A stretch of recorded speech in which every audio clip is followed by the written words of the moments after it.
I spent my childhood bouncing back and forth between my dad and his parents. And one night, when I was 7 years old, my dad left me home alone because he couldn't find a babysitter.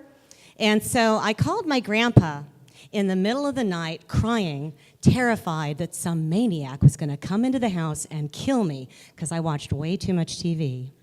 And so I called him, and he came right over and took me to his house where I felt safe. And after that, he really scolded my dad, so I felt kind of guilty. Nowadays, my grandpa, who's now single, spends a lot of time up in Ventura with my husband and me at our house because we worry about him being home alone 2 hours from us. And just to give you a picture of my grandpa, so he's 86 years old, Asian American from Hawaii, and he has this delicious sort of island charm. He's always laughing, and he's always on island time, and he makes everybody his best friend the moment he meets them. He's 6 feet tall, but he walks kind of hunched over because he has 2 bad knees, and he walks with this trekking pole. And he has this really infectious grin, even though he's missing all his front teeth now for several years. And he used to have these dental implants, but they broke a few years ago. And I mentioned my grandpa's on island time. Well, one of his non-aloha qualities is that he has a really short temper and he's very stubborn. So if I try to get him to do something before he's ready, well, there's quite a pair of lungs on this otherwise very sweet old man. But I finally convinced him a couple of Mondays ago to go in for oral surgery to get his mouth ready for some new teeth. And that night, he spends the night on our couch with my husband and me. He's loopy on pain meds, and he's eating ice cream to soothe his gums. He's not going to get his new teeth till the next surgery. And we're watching Pete's Dragon on Netflix, and he loves it. But about halfway through the movie, the power goes out, and my husband and I are looking around for a flashlight while my grandpa is like, "You've got to tell me, do those stupid hunters kill that little boy's dragon?" And I hate spoilers, so I'm like, "Just wait, Grandpa, the power will probably be on soon." And we're discussing, like, what might it be, this power outage? And we're thinking, well, the Santa Ana winds are really strong tonight, so maybe a power line has been knocked down. And like people do, my husband and I go outside to see what's going on, and my grandfather stays on the couch recuperating. And so he does not see, when we see that the city of Ventura is pitch black. And he doesn't see, like we do, that the moon is this really brilliant red color that I've never seen before.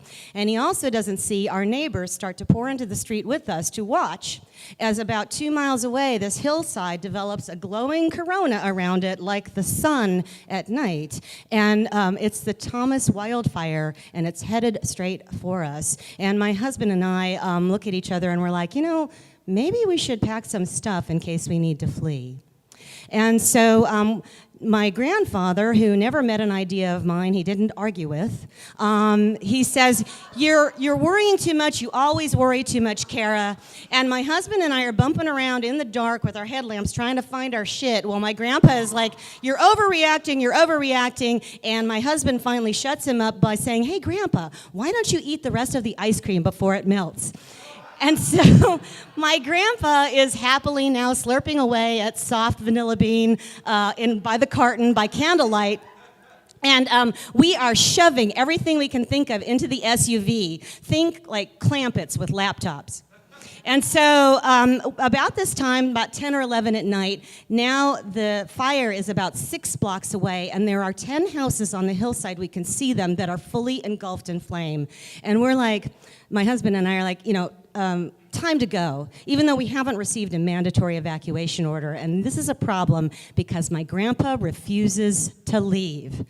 And he's like, well, this is a city, and there's a fire hydrant on every corner, and if the fire comes into the city, well, there's something wrong with your stupid fire department. And I'm like, Grandpa, it doesn't matter what you think. The fire is 6 blocks away, and the winds are like 50 miles an hour. One ember, and it's over. And he's like, well, all the more reason for someone to stay behind and hose down the house. And I'm like, there's no convincing this 86-year-old man with 2 bad knees on drugs that he's no condition to fight this wildfire.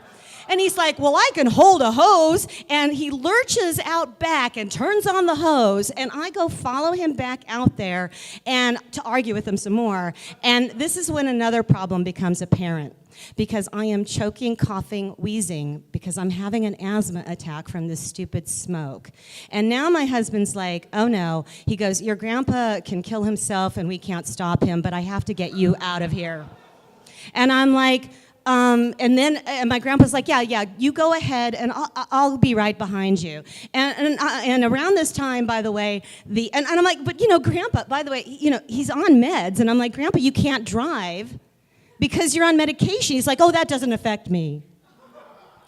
But then the power comes back on, and he's like, oh, and then everything's fine.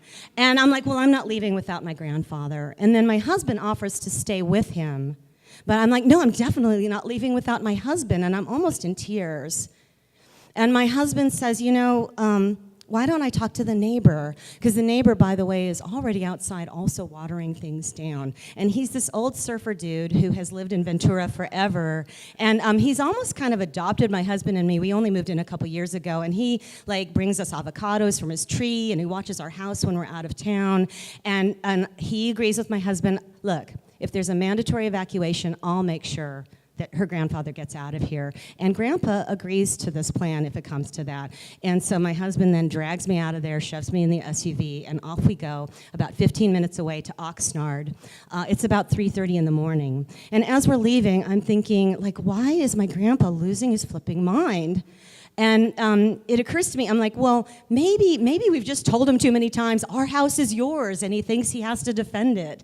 Or maybe what I'm thinking now is that he's trying to defend me again from an unsafe house. Like my husband can drive me to a safer place, but maybe he wants to give me a safe home to return to. Or maybe he just doesn't want to spend the night at my dad's, his son's, because that's where we're going. Anyway, so all night I'm calling Grandpa on his cell to make sure that he's okay, and he says, yes, he's fine. The fire is still holding 6 blocks away, and and the house is fine. And I am so relieved, actually, to hear that the house is still standing. But come daylight, I'm like, no, we have to go get Grandpa.